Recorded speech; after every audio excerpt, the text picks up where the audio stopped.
Hello বন্ধুরা, দেখো আমার হাজবেন্ড কতগুলো আম নিয়ে এসছে কিনে। 1.5 কেজি না? 2.5 কেজি। 2.5 কেজি। এই দেখো খাচ্ছে মিষ্টি।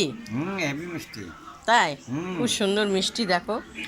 আর এনেও জলে ভিজিয়ে রেখেছে দেখো, আরো আছে। ঠিক আছে। এই দেখো খুব সুন্দর। তা আমাকে বললো তুমি একটা খেয়ে দেখো। আমি এখনো খাইনি, আমার হাজবেন্ড খাচ্ছে। দেখো দেখতে পেয়েছো তো, খাচ্ছে। তো চলো তোমরা এ আমের নাম কি গো? আমি তো বুঝি না কি নাম ওইটা। এটা হিমসাগর। হিমসাগর। মধুকুলবি। হিমসাগর। দেখেছো, নতুন যে কোনো ফল নতুন উঠলে আগেই ও কিনে নিয়ে আসবে আমার হাজবেন্ড। বসে বসে খেতে আরম্ভ করেছে। আহ কি মিষ্টি। কি মিষ্টি! দেখতে পেয়েছো, বারান্দাতে বসে, আহ সিঁড়ির কাছে বসে।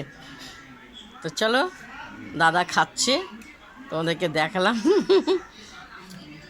দেখো, তার সন্ধ্যাবেলার দিকটায় টাটা দিয়ে দাও খাচ্ছ যখন। Tata bye bye.